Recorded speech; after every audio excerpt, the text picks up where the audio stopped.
دم باش تماشاوان هجا خلق كانوا جي بروغرامي حفيفينا اركي بجاري مجارمل سر شر باجاري حسكيك وافشان روج شر لوي باجاري بردوام دكه و ديتو باراكرن او باجار جبوك و ام سرفيم جاري وسكن قالوا كا ارمان جنوي شريچنا و چما جار جاران شر لباجاري حسكي دنا برا تقدارين بارتيا اكتيار ديمقراطيك بهدف جالي كيف هر وها ميليسيان سرب رجيم اسد و درد كفش بو فيكي ميفادريا بريس اسماعيل حصاف دكتور اسماعيل حصاف سكرتيري بارتيا بيشنغا كردستاني هر وها ماموسي زانجه هيد زانجه صلاح الدين الهوليري برست بخيراتي زور سپاس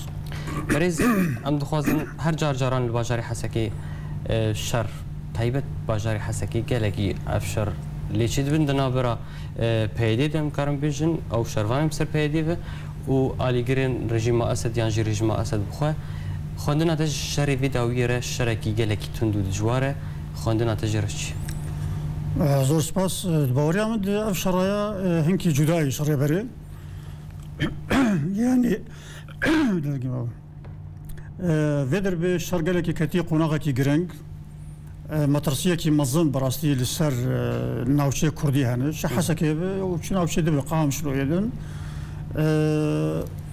اف شرق قواني هاتي كرن باوريا مد جرداي بيتر بقهارتني سياسي دفي داوية دقو تشيبونه يعني بيجن توازنات هاوسنجي هيز هادن قهارتن لسر استا هريمي اقليمي دناوشدج بولوجي افسانات تنكرن يعني مساله جرداي بديترين فيداويه ترك وروسا بيونديه تركيا وايران لقال سوريا وحتى بغداد يعني افتشتي قوشد بيوندي بفان مساله هنا يعني هندا قهارتن لسر استا كي جرينج تنكرن دقوناغا داويد يعني انا ايرو روج بروجي نو هنا ناوشد سروي اساسي افسانات يكرن يعني وكبر هناك مناوشات شد بون يعني واند بس فيدر بيجاري قالك ايران فيدر بشركي جرينجي وزور مترسي هي وشركي ببروجرام وبروجه يعني دست تركيا ايران سوريا لقال روس ولقال حزب الله يعني همو تيدي باش دارن باش تبحث روسيا وتركيا وايران كرهر لسر كراوسن بريم هر مجارة لسر مسألة بهدي وارمان جنبي شريكنا تدبيجج انجام ويري كفتني افشر شويه زانا انا تركيا بري او كودتا يعني انقلاب وشيبه باسربازي يعني تركيا بشجري جهاز شكدار ذكرن وابوزيسيون سوريا انا روشكي نو پیدا بوی ترکیه کتا قیرانه که مزن ده کتا قریزه کی مزن دناف خو و درفده اگرم بالا خو بدن ویداویه پشتی چونا رجب طيب اردوغان بو روسيا و فلاديمير بوتين رونشت تركيا استراتيجيه ده خو غهرتي بقشتي او استراتيجيه هاني هاتي غهرتن يعني تركيا انا تخوازه ج بيمانيا سعودي قطري دركه امريكي دركه تكذا حلفكي نه اوجه بيمانيا يعني ايراني سوري روسي يعني جي خد جوهره بذي رنجي يعني توازن او سنجي دناوشته جوهرتن يعني تركيا جي خد جوهره بتر يعني وان وايران وسوريا جاركيدن اتفاق كرنا مساله كردي يعني بيش نكهذا وديجي وراوستن دباوري عمد اف اتفاقيات تشيبو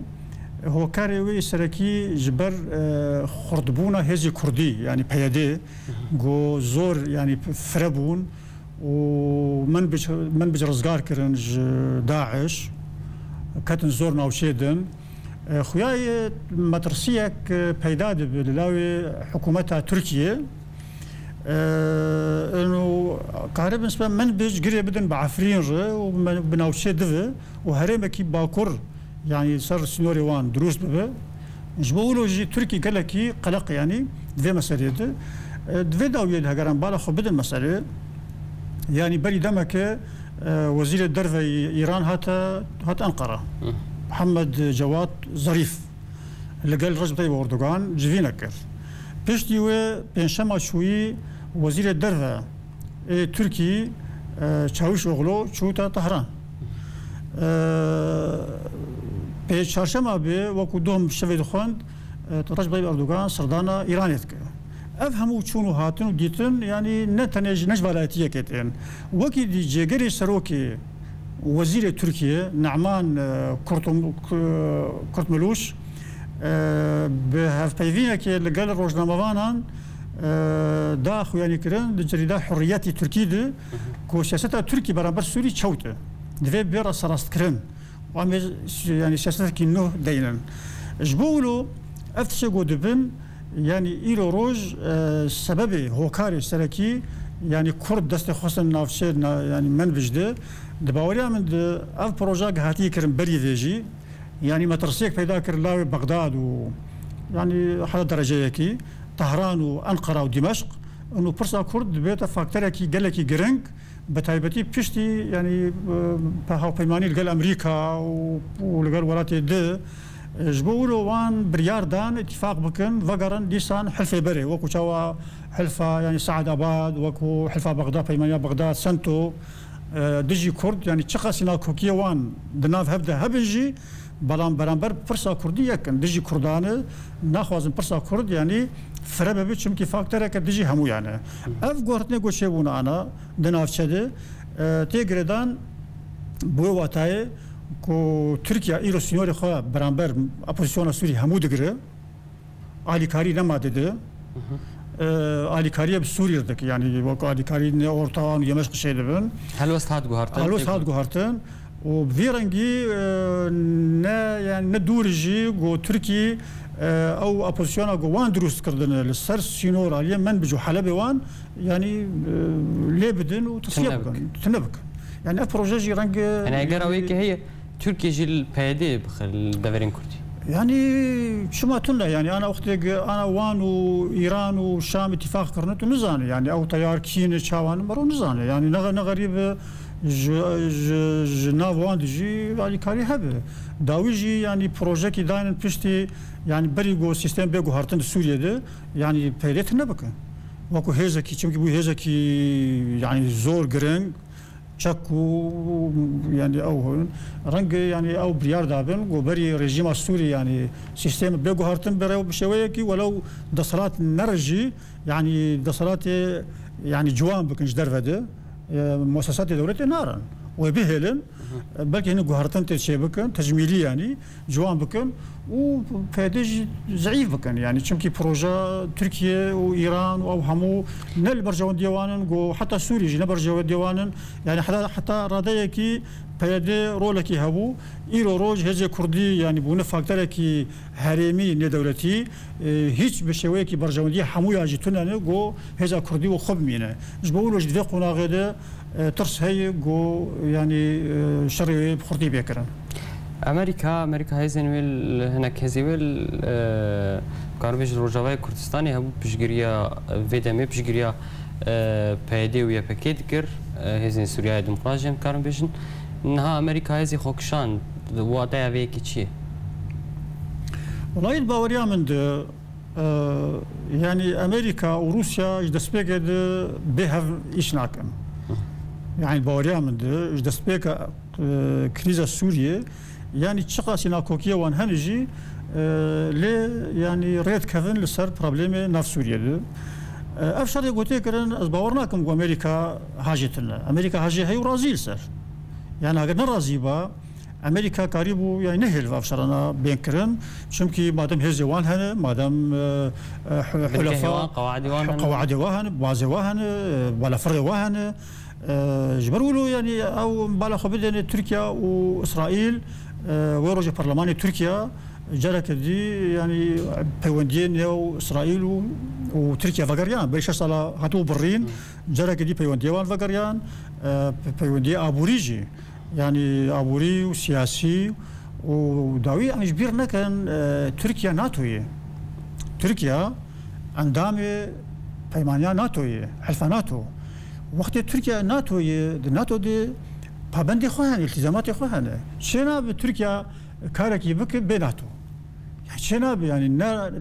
لوجيك يعني رازينا بقبولناك قو تركيا هر هريشي يعني جيكي باتفاق بإيران بك إيران دجي أمريكاي وسوريا أم بيجن إيرو مثلا دجي زام شديه وتركيا بوار مش إيش بك بيناتو يعني هذا بريارة ناتو لسر رازينا يعني بروجيك هي أو بروجي أم قشتي نزانن يعني دري خوشي بس بقشتي نسبة بروبليما كردي يعني أو أنا دخوازن دقونا غداويد هناك بروجي وهنا هموجي تيد مشترك باوري عمل يعني أمريكا جي على درجة كيل رازي يعني أمريكا سيرفي كي رازية؟ إيش برجو البيجم تركيا ناتوية أندامي ناتوية وقت أندامي ناتو دستور أخو التزامات أخو هنا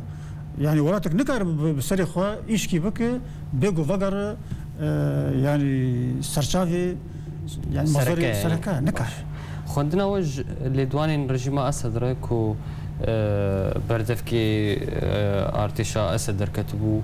و بحثا حتی کو یپکی و یپجی و پیدی هموجی پارتیا کارگران کردستانی بو یکمین جار وصف کردن. اول دوان تیواته چیه که یعنی زیبونک دنا بروان ترکیه هیا چه هیا؟ زنه او مثلا کرد يعني بكاكي وبيادي يعني حيقبي يعني نيقبي مثلا كرد الجنفا ولاتا يك فرصه يعني دما او البشكي كردستان درن يعني فرصه الجيكي سريخو هلدده وقبل يعني تركيا وامل باشوري افريقيا بيجي كرد هابنا مليخن يعني فرصه كرد يك ايرو دباريا من اف دو او جيرالي سوري يعني رازيدك يعني دخو يعني كرن و فابند باتفاقيه يعني قو شيبو ينافرش ولادات او ديار كرن و يعني تشتكي نوه شباب يعني اف تشتكي نه قهرتن نوه شبابن برانبر كردان برانبر بياده يعني رنگ قورتا سوري حكومه السوري و بياده يعني زورجي برنگكي بترشتيك هر يعني شرفتر ببا اگر نيرا وستاندن و ترس او قو منطقه كردي دقونا غداوي حموجي وكو حلب اللي بكن ام دخوازن يعني حتى قوش كردابي يعني باراستني بهلن نهر بس ميورن سر فيكي من عبرك بستين جارك دن التفت قرن تما شوان هجان عبرك كرت جارك دن الوفت قرن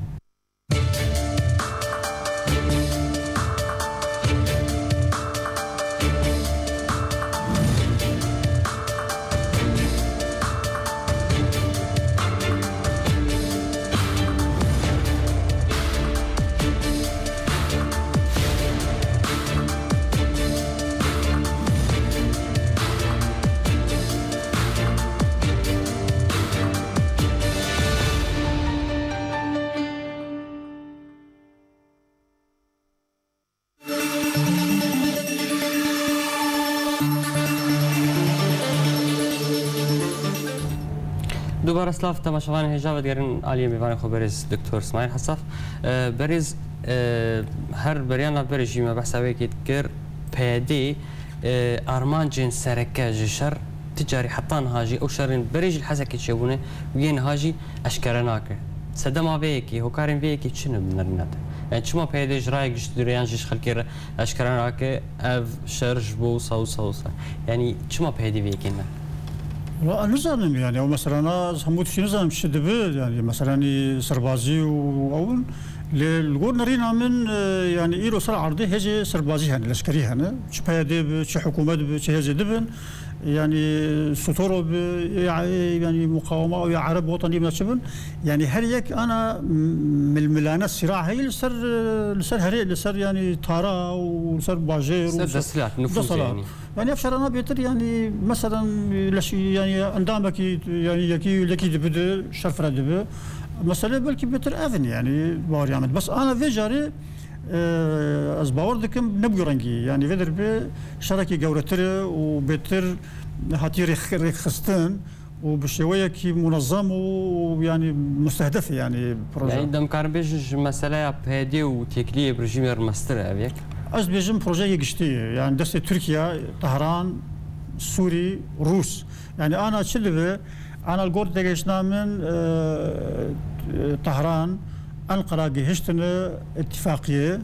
الهفهاتنا برعاية روسيا كو بروبليما سوري شرا سربك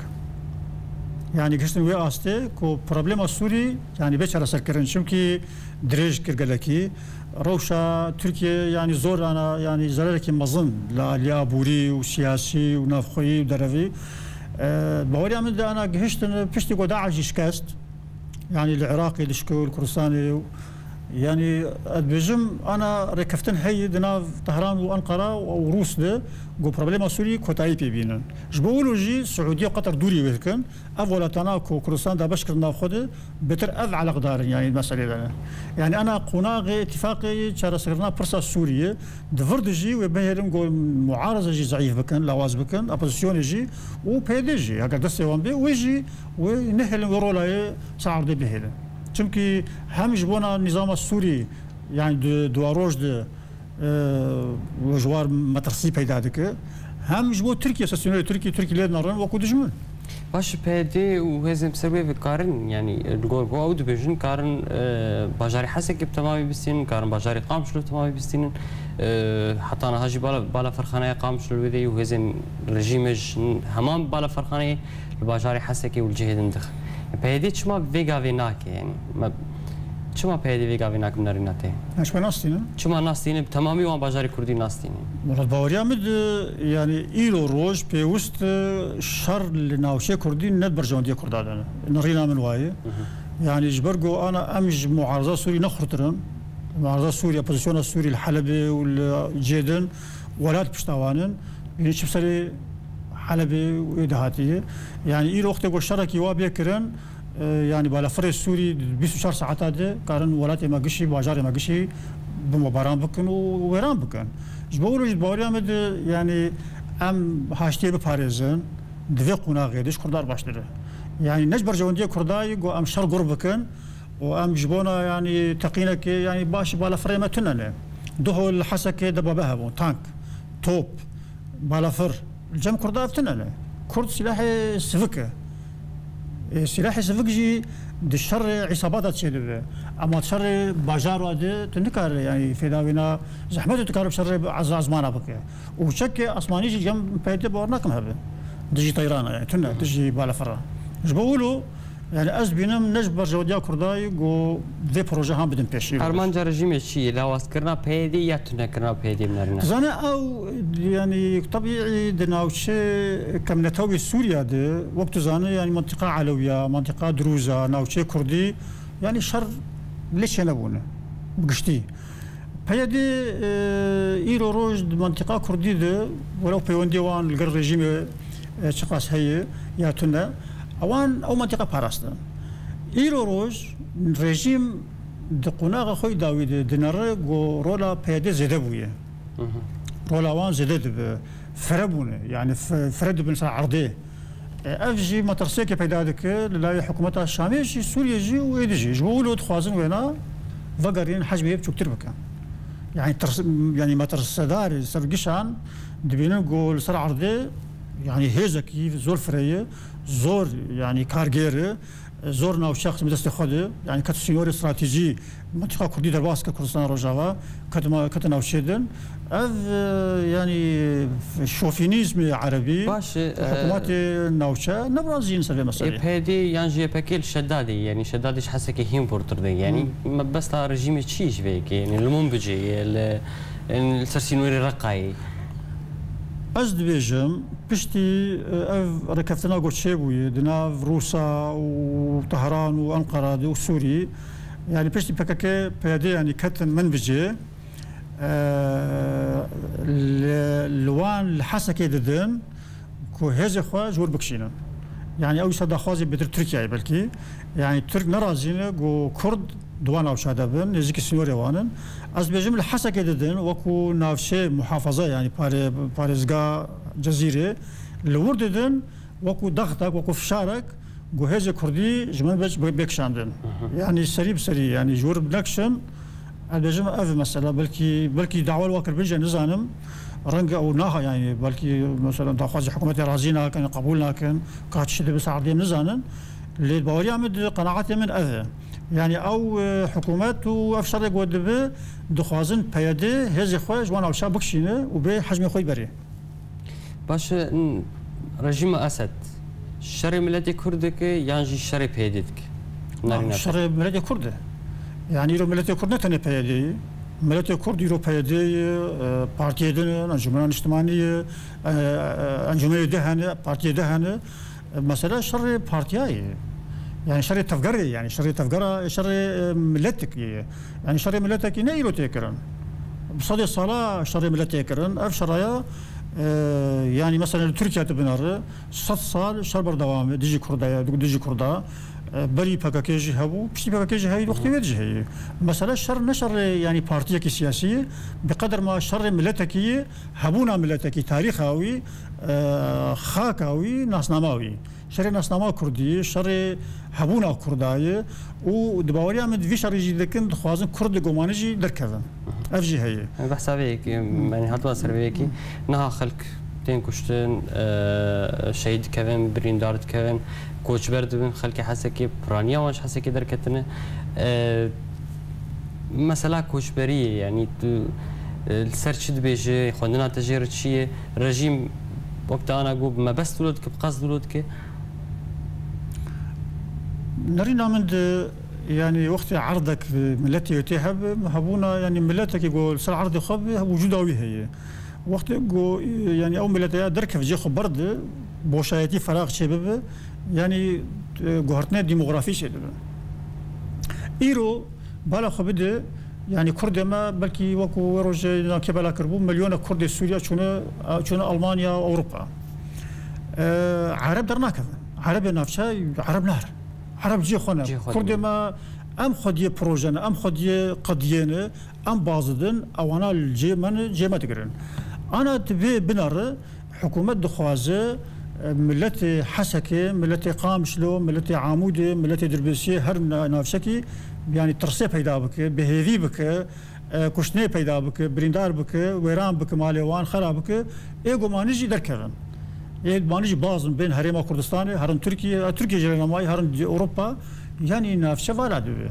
في نافشه فالا دبي طبيعي عربي كان جماده سبا مساله كركوك المبي وقت بين دعوة اشتكي بك انت هر برلمان الشاميروني تبيج ما في من او بيج باشا مهرن احصائي شيء بكن شنت كرد هنا صديق انا بالسين مثلا بري ما تقول صديق مش لصد صد انا يعني خلق نفيسن دبي صديق سين معنا يعني مثلا كثير ناس ما كثير ما تصير اف تشتغل تكرن يجي هو كار سركانه او قلت خوازن ناوشي كردي فوالا بكن جي خلق كرد اگر اويكي هي شهر هر باجاريدن قامشلو بتايبت اگر شر لحسكي نسكن شمكي اگر شر لحسكي شرسر نكن يكتقين لقامش لناف دو اندامات شباب دو كاس الهفخن ويفرب باش دفي تفقرها كردي عليم كردي درباري فيك تش بكن والله يعني بوريا من تفقرها كردي ايرو يعني مسألة افقرتني قو شيبون سراستكي شيء دبن از باندكم يعني وانقرت يا بردن شمكي يعني كسن يعني خبات كرن خبات كرن حبسات مان زندانات مان بردن يك دو دباوريا من ديسكك هي يعني كردا انا الها دكن برا هفددن ودبرن بروجاكي مستر هي يعني ام انا راغاندني كردي بنار الحمو الياد الروجنامه كردي الفيسبوك كردي بنار حمول السر افقرتنا قلت شيبون ولو كريو افقرتنا وخبشاندان شي دبن دجي بايدي وان ناهل ونظام شدك ودبن دجي بروجاكي مستر هي يعني باوري عمد بروجاك هي فان تشتغل دكان كاركي يعني ريخستنيه كردا برا هفددن جو كرد يعني الهاب بن يعني مشغول بن بفان قرتن وشر وناف خده ودبن رجي بروجا مازن تكرن يعني درباز دك ما بروجا باوري عمد كرد لازم شيار به ازبان ملت كرد كم بارتي سياسي سكردي كرد ملت يقدست به وان ناكوكي خو بهلن يعني ام بروجرام ام شري هفدو بكن داوي ولاتي ما خراب خاطرك ما ظن ده بري دمك بحثاوي كي كربو دفرك ارام لديجي فرينا بالافران السرويه كي تشد بيجي اگر تشكي وصات والله بري 6 سال بري 6 سال 4 سال ما وقت بارتيا بيشان ما لالي خود خواستكر جو زونك وقت شاو كردستان العراقي يعني زونك شباب تكف بن دسته يزن دولتي ده منطقه يعني محرم من الطيران بپارستی و او ناوچه و کرتید بین پاراستن حتی ملت دیجی ناوچه بین پاراستن چناب يعني برافر بين هريشك بيسوي ناوشي ام دعوة امم متحدة يعني رخصنا دولتي دكن وبارتي سياسي كرديش بسجري في بروجي بكن غوزوزو دعوة بكن ناوشك زونة كي شي بكن زونة كي يعني شير بيجم يعني في شارك السر زونة كي آزاد بين كنترولا رخصنا يعني رخصنا دولتي ده قوملت ما بيبارستن جقراندن و کشتن و ویران کرده. چون که ناوچه‌ای که تایبەتمەندی خو هنه جالیه نتوی جالیه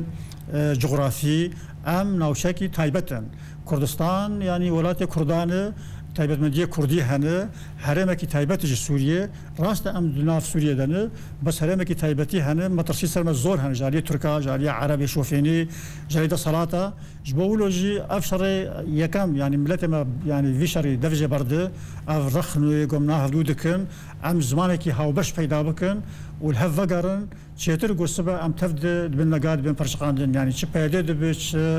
بارتي سياسي دي دبن خطر سملته مي يعني مثلا نه مسألة بارتيا فلانة يا فلانة مسألة فرد مصير ملتكية مصير خاككي مصير قضياكي يعني مصير حموتشتي جبولوجي قرك يعني ام باستراتيجيات بفكرن ببروجيات بفكرن وام دفج فان ناكوكي بمعنى بردم راسي يقول خدمتها قد يا كردي هيش ناك قال لك اسواس برئيس دكتور اسماعيل حساف سكرتيري بارتيا بيشنغا كردستاني هروها موسي زانجه لزانجه صلاح الديني لهوليري كويروتو بشدار بمر قال لك اسواس سپاس قال لك اسواس ولی تماشاگران هجا سپاس بوجی هر شاد و بختوار